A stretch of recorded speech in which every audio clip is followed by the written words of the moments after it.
Hello, guys. Welcome back to the episode number 2 of Business Class 101 podcast, hosted by the Finance and Leadership Cell, Department of Professional Studies, Christ University, Yashwantpur campus, where we explore all the facets of business, finance, and a lot more. So, join with me in welcoming our guest for today's episode, Mr. Kishlay Verma. He's the co founder and CTO of Shopper. So, what are we going to actually explore in today's episode? We are going to explore everything from startup realities, unfiltered entrepreneurship, tech and leadership beyond books. So, it's very important for me to introduce the guest before we start the discussions. So, Mr. Kishlay Verma has over 15 years of experience in building and scaling large scale technical architectures. He is currently the co founder and CTO of Shopper. As well, he has previously worked in Uber as a senior software engineer. He has worked in Cult, he has worked in Myntra, and at the prestigious D-Shaw Group. He has a wealth of experience and technical acumen in complemented by a strong track record of using engineering to drive real-world business impact. Kishlay sir, it's just an honor to have you on our podcast. Thank you. Thank you for having me here. So I will brief you about what I'm going to discuss in today's episode so that our audience will be aware of it. So first of all, we're going to introduce what is Shopper. We want to know all about Shopper. We want to know your transition journey. As I said, you worked in D-Shaw and to start up from the scratch, working in a startup. Then we are going to do brutal truths about the startup life, the invisible lessons that you learned during your experience building a startup. Then we are going to have a small surprise that we are going to have the first time in our podcast, and then with the closing remarks. So if that is good, we are all good to start. All right. So The surprise sounds ominous, but we'll see. Let's see. So coming to the first segment, all about Shopper. We have heard about Ola, Uber, Rapido. Can you briefly explain me what Shopper is and what gap is it filling in the market? Okay. So Chauffeur is an all-electric premium taxi company. That's fundamentally what we are. So let's break that down. All-electric, we use only electric cars in our fleet. There are various reasons behind it, but fundamentally it allows us to build a sustainable business, right? That's really the core of this. Premium, so like you said, you have heard of Ola, Uber, and there's a bunch of other players as well, lesser known, right? What we found that didn't exist, or at least wasn't very accessible, was a service where value conscious people who are willing to pay a little bit extra to get high quality service, something like that didn't quite exist in the market, at least not very easily. So we decided to focus on the premium segment of rides. So we are not everything for everyone, right? If you want the cheapest ride, we are not your service, right? To this day, we are over 2.5 years into our journey. We still don't have a construct for coupons and stuff like that, right? So we are a service that maintains a very high degree of experience, of customer experience. That is what we strive for. So as you mentioned, you don't want to be everything for everyone. There's a famous saying, if you are everything for everyone, you'll be nobody for anyone.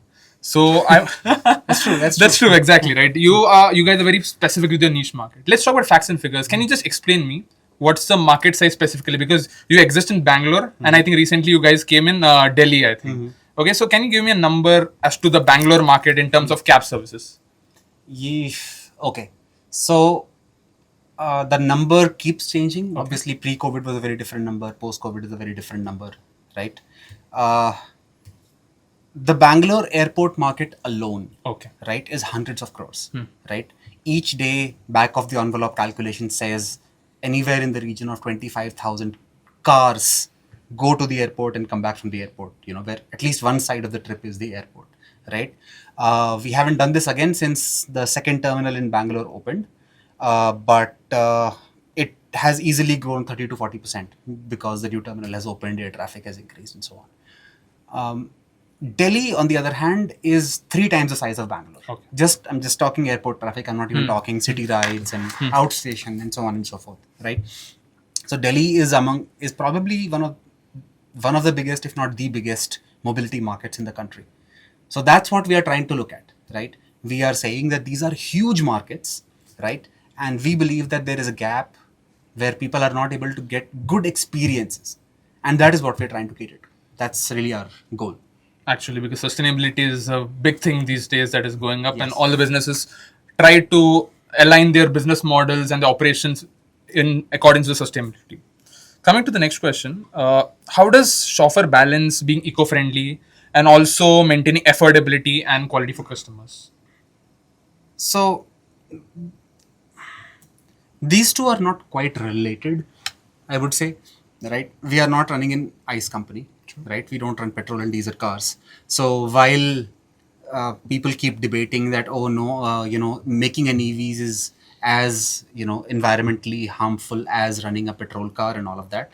By and large, we fall in the line of people who believe that, India's air quality in all the major cities, Delhi, no, Yeah. not being an exception, Bangalore even not being an Sure. exception, despite मौसम तो अच्छा है, all that. But so it's not really a balance. Like we believe that EV technology works for us from a financial operational standpoint.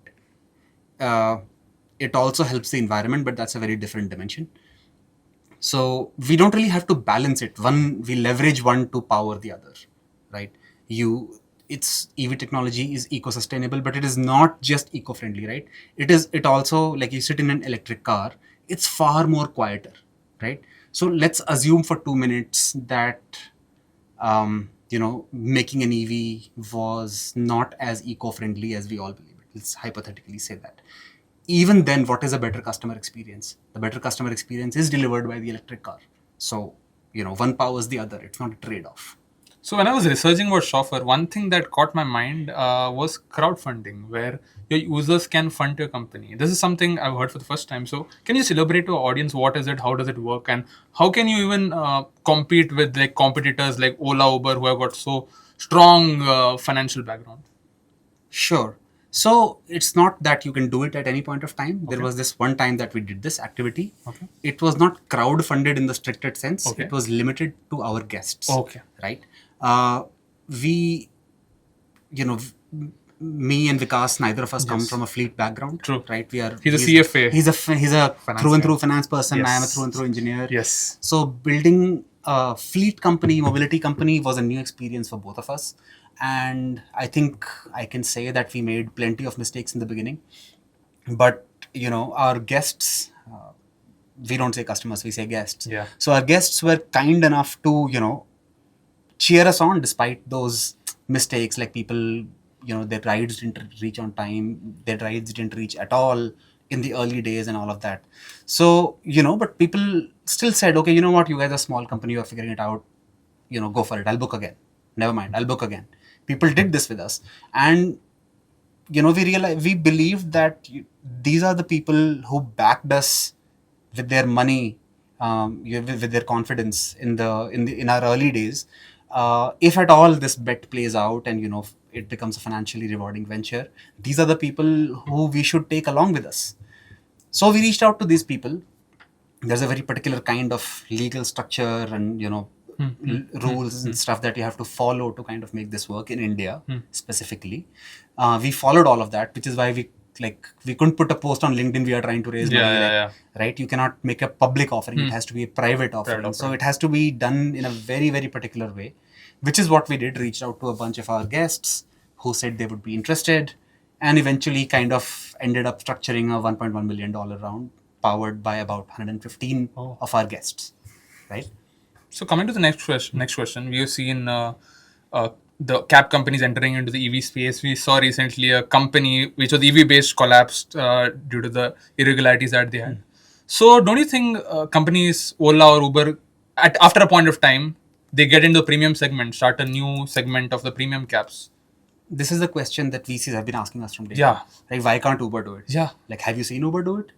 Not It's really. been 2.5 years I think now. recently they have this intercity thing. It's 2.5 years now Yes. of Chauffeur alone. Yes. Never mind the other company. Those were 5 years old. Yeah. Right? Have you seen them do this? Not really. No. No. So, and there is a reason for that. The reason is that their business model, and eventually everything boils down to the business model, right? Like, you can keep propping yourself with VC funding or whatever funding, but eventually your business needs to make sense. And the way their business is organized does not allow them the fine-grained control that is needed to provide that experience. It is not about EVs. Anybody can buy EVs. You're absolutely right. Right? Uber Green has a pretty large fleet, and Everest is doing entirely all of that for them. It is not about EVs. People don't by and large. I mean, some people do for environmental friendly reasons, but people don't choose chauffeur because it's an electric car. People choose chauffeur because of the experience that we deliver. The driver will be polite, the car will reach on time, it will be clean, it will be an EV, so that will be a nice experience all by itself. If you get in trouble, our customer support will reach out to you, or you can talk to a person and not be stuck in a circular chatbot loop, right? That's what people come to us for. So can theoretically Uber, Ola, whoever it is, can they do that? Sure. Will they? I really doubt it. True. Because their business isn't built like that. Exactly. So we have covered everything about software. Now coming to your transition journey. You had a solid career at big companies, D-Shaw, Myntra. What was the biggest mindset change when you left that comfort zone and starting something like software? I think the biggest mindset change is in terms of ownership, right? You are there to do a certain thing, and it has to be done at all times, at all costs, right? You cannot say, okay, I decided I will do this, but okay, this quarter this will not happen, it will get delayed. There are some existential questions and some non-existential questions, but as a founder, you have to keep all of them in mind, essentially. And that is the big change in agency and the big change in responsibility that you have as a founder, that you have to do it. You have to make some decisions. You have to influence how your company is, growing, not growing, whatever it is. But also that you can, just realizing this, that you can do it. Like I'm the CTO of this company, but if I see something going wrong in, I don't know, customer support, let's say, I can go there and I can tell those people, my team, this is how you need to fix this. You mean you have flexibility? I have the flexibility and I have the responsibility. True. Right. So it's both things is the same thing. It's just a question of how you say it. I'm empowered to do anything I want. Exactly. And then you can say I'm required to do anything that is needed to be done. So it's both part of the same story, essentially. Did you ever have second thoughts, coming from a comfort job and starting the whole hustle word these days? Did you ever have second thought, and how did you overcome it? Hey, look, these days, if you're working in a startup, you're always hustling. True. Right. I mean, wherever I've worked, there have been mostly well-funded startups, but the hustle was no less real in all those places. So the hustle, it's fine. It is what it is. Like, it doesn't really change that much. But second thoughts, I mean, not really whether I should have done this or not. Partly, honestly, because, I mean, small as we are, we have had a certain degree of success in terms of, customer love and brand recognition and just, financial independence. So second thoughts have not necessarily been about, oh, this is not going to work, I should have stayed in a job. Second thoughts mostly about decisions that you have made, and then you can, oh, maybe we should have done this, maybe we should have done that, and so on.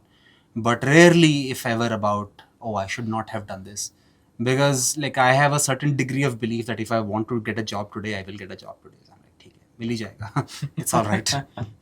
So what are the lessons you think being at a corporate, coming to a startup and starting something of your own, was it the experience that you carried was very useful, or it was like something new that you explored here? It was both. It was absolutely both. So I had about, I want to say 15, 16 years of experience before this. So the skill set obviously carries, right? I was a senior software engineer, etc. in other places. And I'm writing code here as well. So the skill set obviously kind of carries across, right? The sense of ownership carries across, because at least in my later roles, and especially in my stint at Cult, that was pretty nice for me. So there, all leaders, senior leaders, including engineering leaders, took business goals. So you were not saying, I will build this system or that system or whatever it is. You were saying, I will increase, I don't know, this metric by 2 percentage points, right? So even as an engineer, that was my goal. So that mindset that, okay, this is the outcome matters and not what code you write necessarily matters, that carries forward. But obviously, being in a startup and a bootstrapped startup, for that matter, right, brings a lot of unlearning, a lot of unlearning, because I would say 90% of the stuff about startups and how startup founders should behave and what they should do and so on, it all revolves around funded startups, right? Yeah. Nobody's talking about bootstrap startups except lately. Once again, a lot of time when the funds company raise it is a lot of PR. This company raised absolutely. XYZ millions of funds. Exactly. That's the only news, right? Yeah. Like a few publications Yeah. have told us, oh, when you raise funding, then we'll do a story. Otherwise, Exactly. like, what to do? But anyway, all that apart, like because there is a strong, resource constraint, right? Whether it is like starts as money, then translates into how many people you can hire, and then translates in technology into what kind of systems you can build. It forces you to kind of rethink everything from first principles. And like I have burnt my hands like in this. We got in, you can apply for AWS credits as a startup, right? You get your certificate and then you can apply and they'll give you some $2,000 or something like that, right? And as an engineer coming from all of these well-funded startups like Myntra and Cult and Uber and all of that, right? What did I know? I knew best practices, right? So the best practice was you should set up your databases in such and such way, right? I set it up. All the credits got over in 2 months. So then we're like, oh boss, this is not really going to work. We need to like do things differently. Yes. And from those initial lessons, we have kind of absorbed it into our DNA. You cannot just take a statement and kind of run it with it. You have to figure out, can we even do this given our resources, given our situation, given how we operate? So that is something that has had in various dimensions, including operations, tech, etc., that we have had to unlearn and relearn and so on. See, when you're building a business, we know the grind, we know the hustle, but always there's a tough thing of getting your first customers where you don't have zero brand recognition unless and until you're funded by some big company who is backing, you can market, PR it. So what are the challenges getting your first customers, even there's no word of mouth, and you have this tagline, the gold standard? How did it all happen? So luckily we are in a space where, the demand is real, right? That is why we chose to do this business. We figured that, going from anywhere in Bangalore to the airport is a very difficult proposition if you want to go there comfortably, right? Like I think our LinkedIn bio still says this, like we cannot really do anything about the traffic. We can't do anything about the road or any of that. What we can do is send you a nice car and a nice driver and help you out in case you get in trouble, right? In a very humane, nice way, right? So our bet essentially was, this is a requirement that everybody has. And, between Vikas and I, we have enough of a network who we figured that we can, if we put the word out, a few people will take the ride. It's fine. Right? So we said, okay, let's do 6 cars. If we can fill 6 cars, then I think we're on to something. Then it became, 6 cars are getting filled, just because we didn't do much. But, our friends will keep booking, our family will keep booking, they will tell their friends. Exactly. And the moment we put this out on LinkedIn, the response was insane. Yeah. It simply goes to say how big the problem is. True. Right? People are willing to pay the money, but there just isn't an option. Yeah. There is nowhere they can go to get a nice, comfortable ride to the airport, which is pretty sad for a city like Bangalore. So we are proud to fill that gap. And which is why this whole thing worked out, sort of, Makes sense.